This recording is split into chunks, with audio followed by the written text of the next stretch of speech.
So it's a new day, it's new life, it's a new blessings, it's a new vlog. Welcome to Jeepney TV. So ngayong araw na to pupunta po kami sa isang garden dito sa Santa Maria de Pila.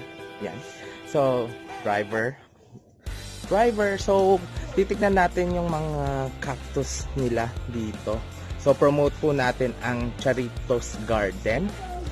So let's see kung magiging maa-amaze man kami dito. So bye-bye! So, nandito na po tayo sa Charitos Garden. So, nandito po tayo sa front nila. Promote natin, Charitos Garden. So, let's see kung ano yung makikita natin dito. At magpipicture-picture na lang for the documentation. So, enjoy!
Say mine na lang po. Char. Ayan, 60 pesos. Enjoy natin ang views. Ayan. So yan, may nakita pa akong 45 pesos.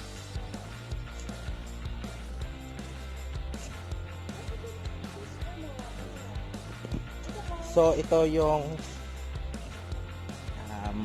Ang tawag dito? Moon cactus. Eto mahal yan ito, moon cactus.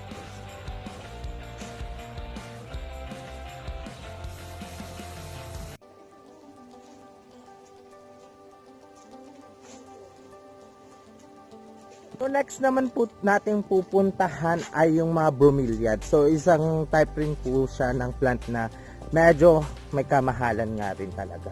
So tingnan natin kung mag-i-enjoy tayo sa pagtitingin. So eto na.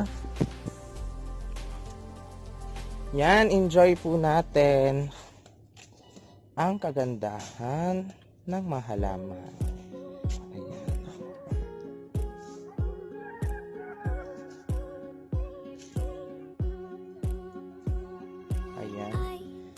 So, pag tag-ulan daw, ang bromeliad ay naano yung mga dengue or yung mga lamok dito. So, kailangan natin itapon. Friendly reminders sa atin. Itapon natin yung nakukuha ng bromeliad because pwedeng pagbalayan ng mga lamok. So yan, different varieties ng bromeliad. Dahan-dahanin ko para mag-enjoy kayo. Ayan.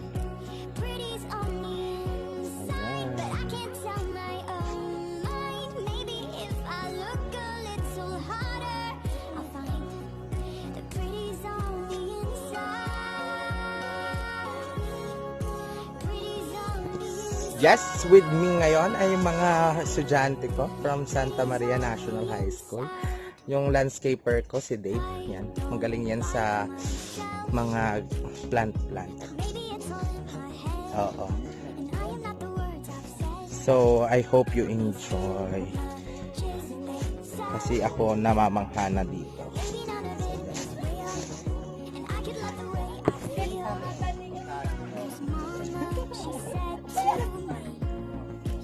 Diba? Saya.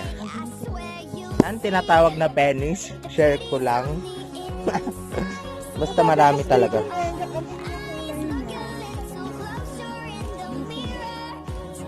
Ito lowest price na is 160 at 45. So, yan. Enjoy nyo muna.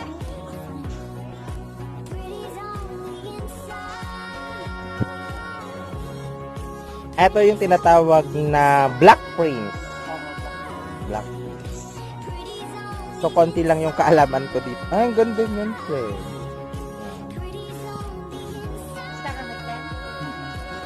So, kailangan ng screen kasi nga konting sunlight lang ang kailangan pag sa cactus. I think, ewan ko. Tanungin natin. Hi po, tita. Kailangan po talaga may screen. Oh, gusto niya po sunlight. Ayun. So mali ako sa vlog ko kanina. Kailangan daw po ay sunlight. Sorry naman. Sunlight daw po ang kailangan.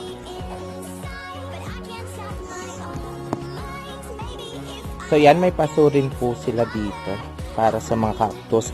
Sa mga nagla-landscape dyan, katulad ko, pwede po kayong bumili dito. Ayan.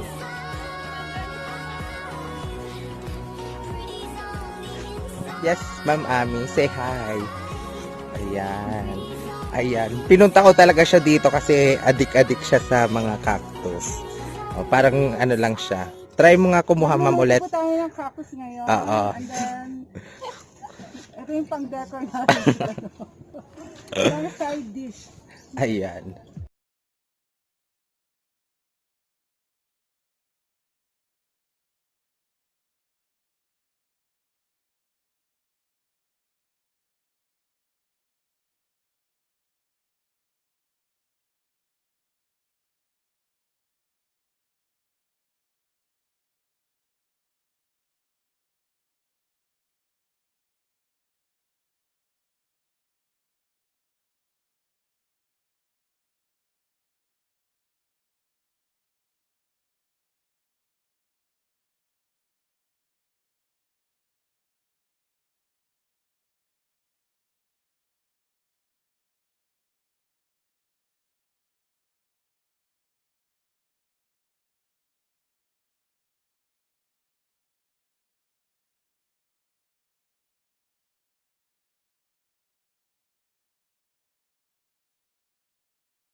Madam ang may-ari ng Charitos po naman.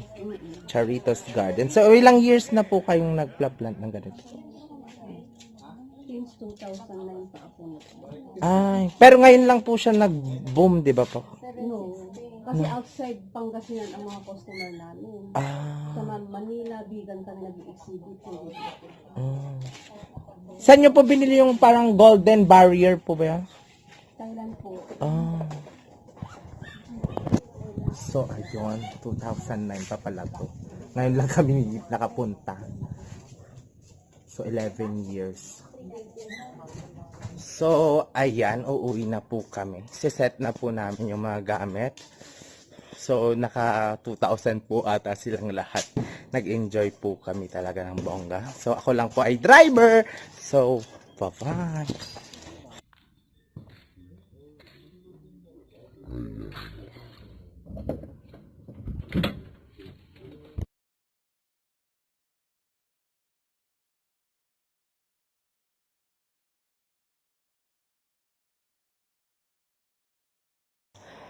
So, ayun guys, nakauwi na po ako. So, kung gusto nyong mag-inquire sa Charitos Garden, nakalocate po siya sa Paitan, Santa Maria de Pila, Pangasinan.